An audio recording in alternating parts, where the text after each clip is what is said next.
Hello everyone and welcome back to another MD Disc Golf video. Today we have something a little bit different for you. It is -3 degrees here in northern Indiana. So I don't want to be out on the disc golf course, as much as I would love to get out and play some disc golf. It's just way too cold. So I figured I would start my introduction to my series of my in the bag that I plan on doing this year and what we're going to be doing for 2024.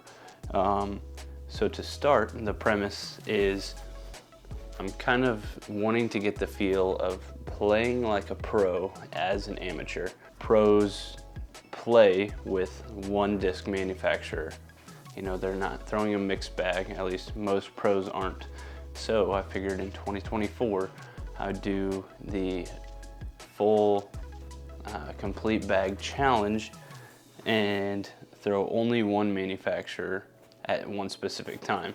So we're gonna go through the year. The first 3 months is gonna be with a company, the next 3 months with a different company, and so on and so on. So we're gonna do 4 different companies. This year we're gonna start with, and you might have seen it if you watched our previous video, I have all MVP to start the 2024 season. So we're gonna dive into the discs that I have from MVP in my bag. Let's jump into it. First off, here, we're going with my putters. If you've watched any of our videos before, you'll know that I love to putt with the Envies. So this yellow one here is my backup, and then I have my putting putter that I mainly putt with. This is an Electron medium, so it's a little bit gummier, has a little bit more give to it, but absolutely dead straight putter. Love this thing.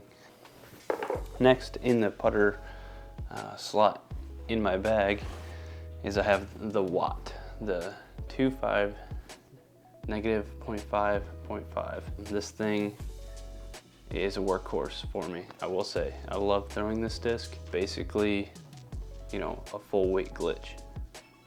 It's fantastic. Love throwing it. It goes dead straight.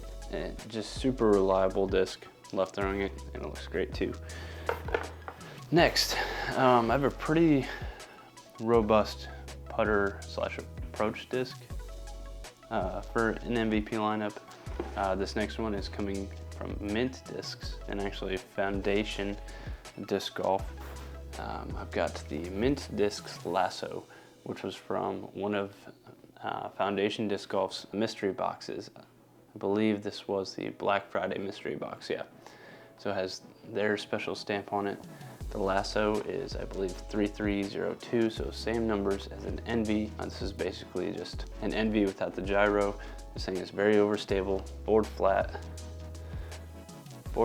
Absolutely love the flight of this disc. If I am wanting to throw my Envy or a disc like the Envy, I reach for this and I throw this quite a bit. Next, if I'm needing an approach disc, a lot of people think of the Zone or maybe the Harp from Lad 264. I reach for the Tempos.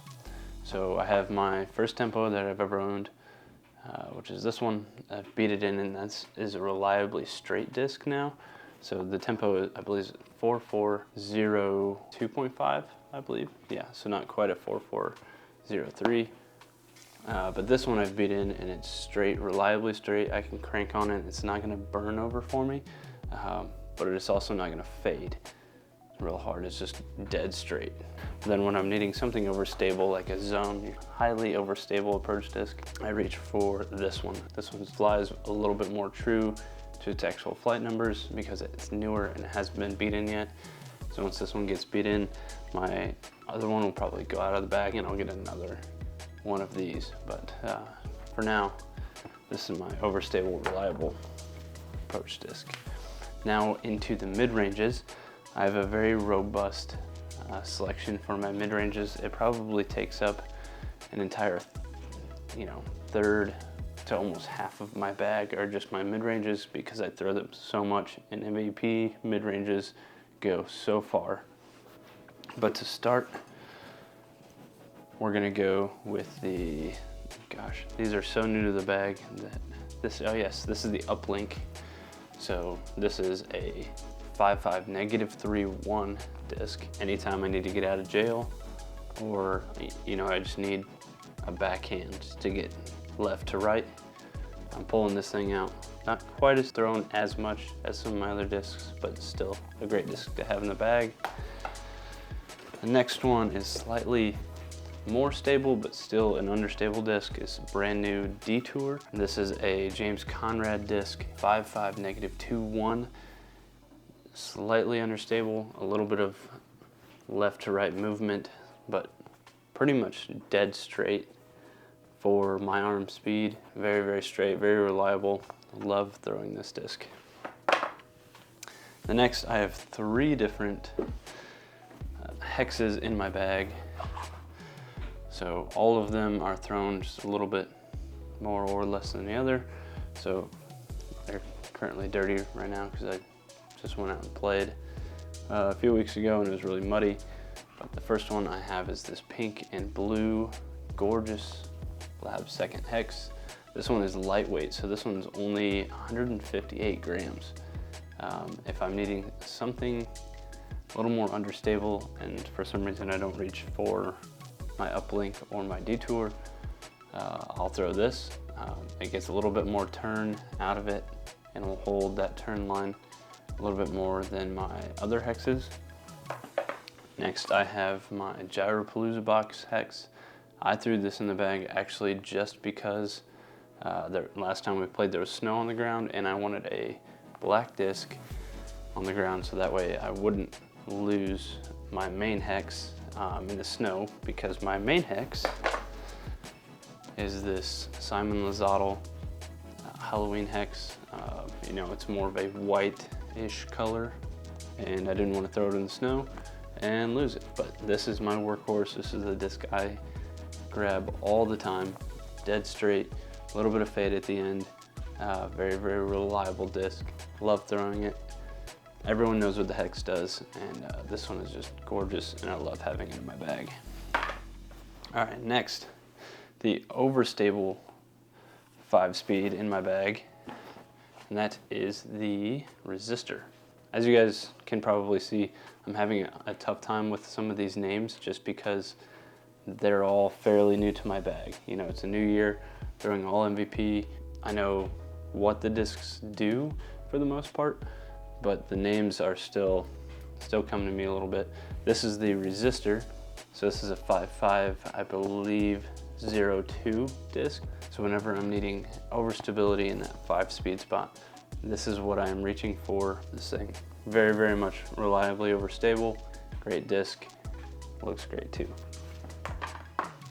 Next, I have 2 of them. I have my Craves, 6, -1.1, I believe are the flight numbers on these. No, 6.5, 5, -1.1. It's right here on this disc. So, but these ones fly a little bit different. This Sarah Holcomb Crave flies a little bit more stable. Don't throw it quite as much, but when I need something just a little bit further, or I'm needing a little bit more power, I'm gonna reach for this instead of the hex.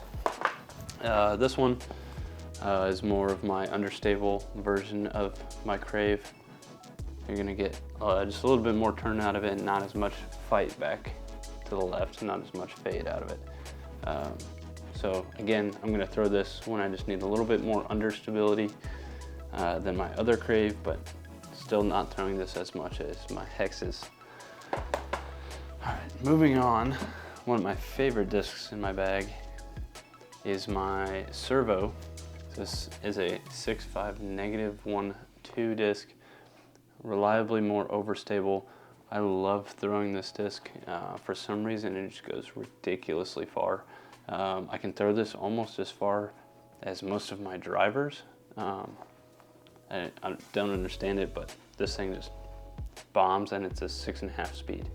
So whenever I'm feeling like I've got a big arm and I don't want to, jump up to a fairway driver or a distance driver, this is what I'm reaching for in my bag for bomber distance, the Servo. The next we have the Volt. This is kind of a little bit more of my, still a little bit more of a utility disc. It's almost like a Firebird. I believe it's an 8.4 -1.2, so just a little bit more, just a little bit higher speed, a little bit more stability. You know, still trying to really figure out what this disc does well for me. I'm thinking maybe it might just be a longer, overstable Firebird type disc that just doesn't quite have as much bite. Still gonna get left though, but not dump. So I think that's what this disc is gonna do for me, but I'm still really trying to figure it out. Next, these two got switched around in my bag, but we have the Rhythm, which is a 7.5 -2.1. This is gonna be just a longer detour. Whenever I want a big hyzer flip shot, or I want a backhand anhyzer to just carry left to right, big swooping anhyzer, this is the disc I'm reaching for. Still great to have in the bag though. Next, moving on, this is definitely more of my Firebird spot, or you know, my Raptor, you know, whatever brand you go to for your overstable 9 speeds. This is the Fireball. It's a Fission Fireball, so this is a 940 3.5. So technically it has more stability in the flight numbers, at least, than your typical Firebird, but this disc definitely has some bite to it. You're gonna throw it flat and it's just gonna want to dump. This one I'm basically just using as a utility disc, still figuring it out, but very, very reliably overstable. Next, getting into our distance drivers. Very popular disc right now. I have my Simon Line time lapse. So I was able to actually, just out of sheer luck and love for the color, I was able to get a purple one. And then the next day, Simon came out with this video saying that the purple ones are a little bit less stable than the rest of the runs. So this one flies great for me. It has a whole lot of dome to it, and you can get quite a bit of turn out of it. So this is a great, throw it on flat, it's gonna turn, and then it's gonna get reliably back. So this is for sure a bomber disc. And as of right now, it's my only 12 speed. I had a Wave in the bag, which is a 12.5 -2.2, so it's a little bit more straight, has a little bit more turn to it. Lost it just recently, but this is my go-to 12 speed. This is my go-to distance driver. Then I got two more discs in here. I have the Relativity. So this one's flight numbers, I believe, are 14.5, 5, -3.1 or -2.1. This disc definitely doesn't fly like that. It might be a -3.2, not really sure. It's board flat, came board flat, and it flies. If I really crank on it, which I guess it's a 14.5 speed, so I guess you have to, I can get a little bit of turn out of it, but it still has quite a bit of fade to it.